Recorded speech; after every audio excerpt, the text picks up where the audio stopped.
নরসিংদীর পর এবারে পাবনায় ঘটল কিশোরী অপহরণ, ধর্ষণ ও হত্যার ঘটনা। গতরাতে ঈশ্বরদীতে দাদিকে হত্যার পর বাড়ি থেকে নাতনিকে অপহরণ ও ধর্ষণের পর হত্যা করে দুর্বৃত্তরা। এদিকে নরসিংদীতে কিশোরীকে অপহরণ, ধর্ষণ ও হত্যা মামলার মূল অভিযুক্ত সহ 7 জনকে গ্রেফতার করেছে পুলিশ।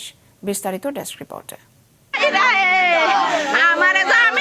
নরসিংদীতে ধর্ষণের ঘটনা ধামাচাপা দিতে কিশোরীকে হত্যার মাত্র 2 দিন পর এবার পাবনায় ঘটেছে একই অপরাধ।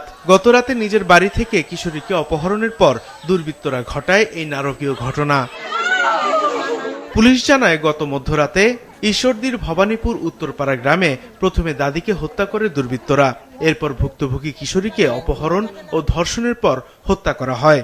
দুজনেরই মরদেহ উদ্ধার করা হয় পরদিন সকালে। আমরা সকালবেলা হঠাৎ করে উঠে শুনি যে জয়নালের মা মারা গেছে বা কেটে কুপায়ে রেখে গেছে।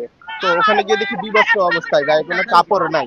আমার সন্তান যেভাবে মারাছে তার থেকে নিষ্কৃত করে যেন ওদেরকে মারে। মার্ডারের সংবাদের প্রেক্ষিতে আমরা দ্রুত আমরা আসছি।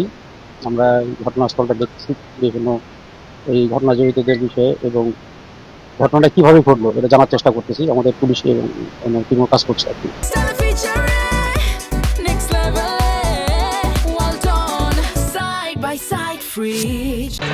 এদিকে গত বৃহস্পতিবার নরসিংদীর মাধবদীতে কিশোরীকে সংঘবদ্ধ ধর্ষণ, অপহরণ ও হত্যার ঘটনার মূল আসামি নুরা ও তার সহযোগী হযরত আলীকে গাজীপুর থেকে গ্রেপ্তার করেছে পুলিশ।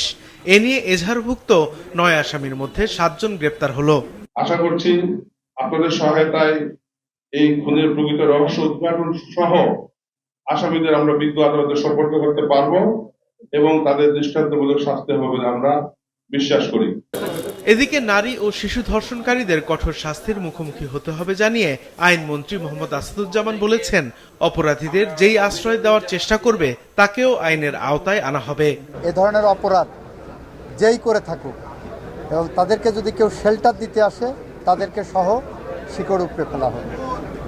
অন্যদিকে দেশ জুড়ে নারী ও শিশু ধর্ষণের প্রতিবাদে বিক্ষোভ মিছিল করেছে বিভিন্ন রাজনৈতিক ও সামাজিক সংগঠন। সাদেকুর রহমান সিদ্দিকী, মাছরাঙ্গা, নিউজ ডেস্ক।